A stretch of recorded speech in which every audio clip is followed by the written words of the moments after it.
know the answer, so don't embarrass me. The next morning, I told my best friend Mike what my dad had said. As best I could tell, Mike and I were the only poor kids in this school. Mike was like me in that he was in this school by a twist of fate. Someone had drawn a jog in a line for the school district, and we wound up in school with the rich kids. So what do we do to make money? Mike asked.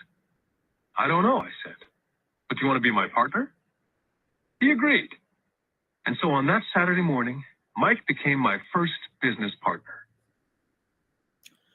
So this is a very famous book, as you are listening now, Rich Dad Poor Dad. And so this is a conversation between Mike, Kiyosaki's friend, and himself. He calls Mike's dad as Rich Dad because he's an entrepreneur, and his own dad, Kiyosaki's own dad, is a professor. So now let's listen to the conversation. We spent all morning coming up with ideas on how to make money. Finally, that afternoon, a bolt of lightning came through our heads. It was an idea that Mike had gotten from a science book he'd read. Excitedly, we shook hands, and the partnership now had a business. So this is the start of, they're talking about the start of their entrepreneurship journey. So that means both Mike and himself, as kids, after listening to their rich dad, that means Mike's dad, who Robert calls Rich. So Rich Dad, after his teachings, they got started the first business idea, which Mike had, and both of them became partners and they started their business. For the next several weeks, Mike and I ran around our neighborhood, knocking on doors and asking our neighbors if they'd save their toothpaste tubes for us. With puzzled looks, most adults consented with a smile. Some asked us what we were doing, to which we replied, "We can't tell you. It's a business secret." My mom grew distressed as the weeks wore on. We had selected a site next to her washing machine as the place we would stockpile our raw materials.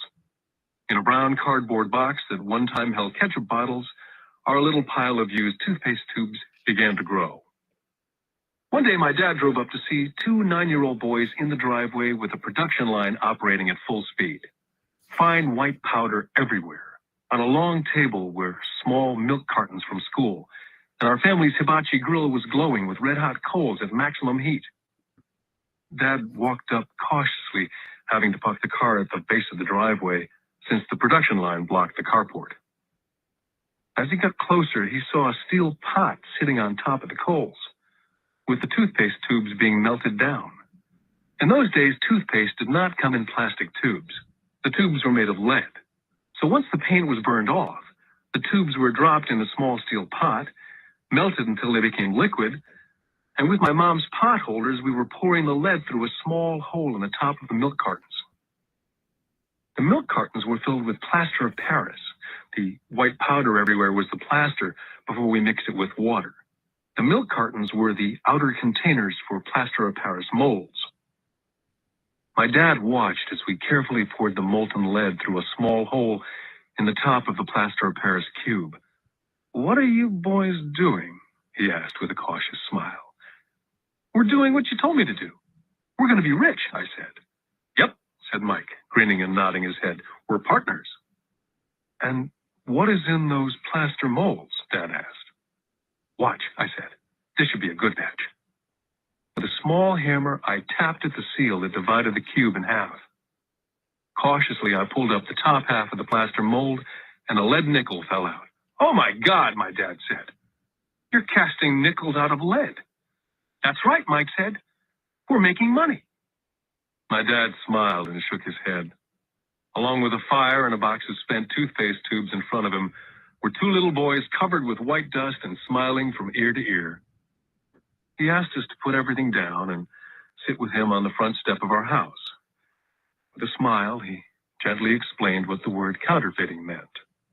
Our dreams were dashed. So this is interesting. So they were trying to literally make money, means the coins. So that's interesting. So they are very sort of innovative ideas they had. to make nickel out of lead, and then they were kind of making it to a plaster of Paris, just molten metal, trying to make coins out of it. That's interesting. But yeah, his dad explains how it could be a amount to counterfeiting. You mean this is illegal? Asked Mike. Yes, it is illegal, my dad said gently. But you boys have shown great creativity and original thought. Keep going. I'm really proud of you. So that's good that his dad is encouraging. He's encouraged that, okay, keep going and do your best. Disappointed, Mike and I sat in silence for about 20 minutes before we began cleaning up our mess. The business was over on opening day.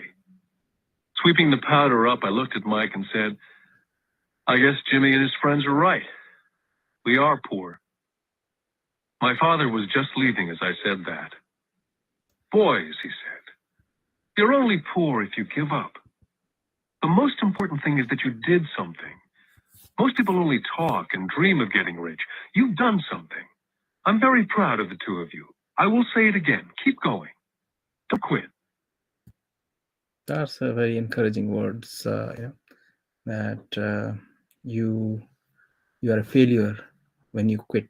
If you keep trying, you haven't failed. So that's quite encouraging. Mike and I stood there in silence. They were nice words, but we still did not know what to do. So how come you're not rich, Dad? I asked. Because I chose to be a school teacher. School teachers really don't think about being rich. We just like to teach.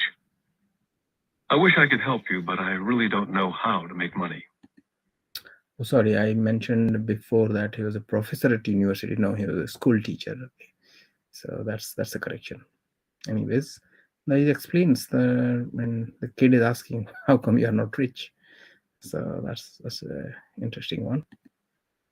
Mike and I turned and continued our cleanup.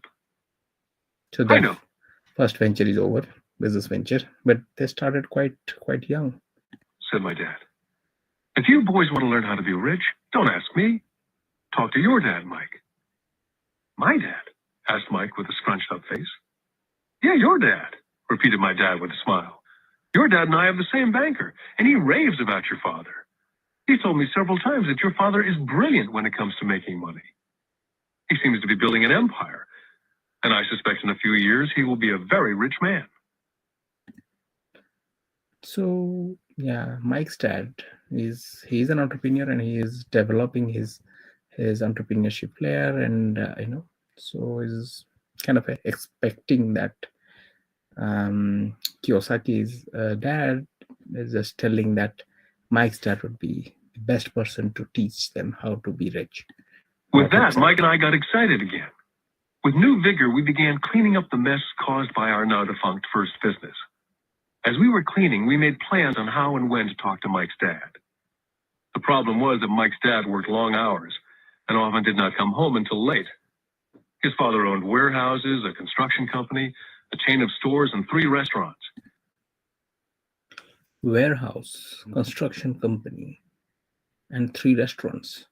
Can you believe it? So that means one person was operating so many businesses. It was the restaurants that kept him out late. Okay, so this restaurant business was kind of, because you closed quite late, the restaurants, so that had kept him very busy. Mike caught the bus home after we had finished cleaning up. He was going to talk to his dad when he got home that night and ask him if he would teach us how to become rich. Mike promised to call as soon as he talked to his dad, even if it was late. The phone rang at 8:30 p.m. Mike's dad had agreed to meet with Mike and me. At 7:30 Saturday morning, I caught the bus to the poor side of town. Michael and I met with his dad that morning at 8 o'clock. He was already busy and had been at work for more than an hour. His construction supervisor was just leaving in his pickup truck as I walked up to his simple, small, and tidy home. Mike met me at the door. Dad's on the phone, and he said to wait on the back porch, Mike said as he opened the door. The old wooden floor creaked as I stepped across the threshold of this aging house. There was a cheap mat just inside the door. That mat was there to hide the years of wear from countless footsteps that the floor had supported. Although clean, it needed to be replaced. I felt claustrophobic as I entered the narrow living room, which was filled with old, musty, overstuffed furniture that today would be collector's items. Sitting on the couch were two women, a little older than my mom. Across from the women sat a man in workman's clothes. They smiled as Mike and I walked past them, heading for the kitchen, which led to the porch that overlooked the backyard. I smiled back shyly. "Who are those people?" I asked. "Oh, they work for my dad. The older man runs his warehouses, and the women are the managers of the restaurants. And you saw the construction supervisor who's working on a road project about 50 miles from here. His other supervisor, who's building a tract of houses, had already left before you got here." "Does this go on all the time?" I asked. "Not always, but quite often," said Mike, smiling as he pulled up a chair to sit down next to me. "I asked him if he'd teach us to make money," Mike said. "Oh? And what did he say to that?" I asked with cautious curiosity. "Well, he had a funny look on his face at first, and then he said he would make us an offer." "Oh," I said, rocking my chair back against the wall. I sat there perched on two rear legs of the chair. Mike did the same thing. Suddenly, Mike's dad burst through the rickety screen door and onto the porch. Mike and I jumped to our feet, not out of respect, but because we were startled. "Ready, boys?" Mike's dad asked as he pulled up a chair to sit down with us. We nodded our heads as we pulled our chairs away from the wall to sit in front of him. He was a big man, about 6 feet tall and 200 pounds. "Mike says that you want to learn how to make money. Is that correct, Robert?" I nodded my head quickly, but with a little intimidation.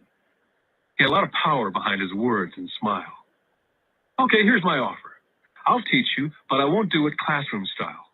You work for me, and I'll teach you. You don't work for me, I don't teach you. I can teach you faster if you work, and I'm wasting my time if you just want to sit and listen like you do in school. That's..." Now, this is a quite important lesson he's going to teach, or his method of teaching is, so you, not classroom style, but these kids will work for him, and then in return he'll be teaching.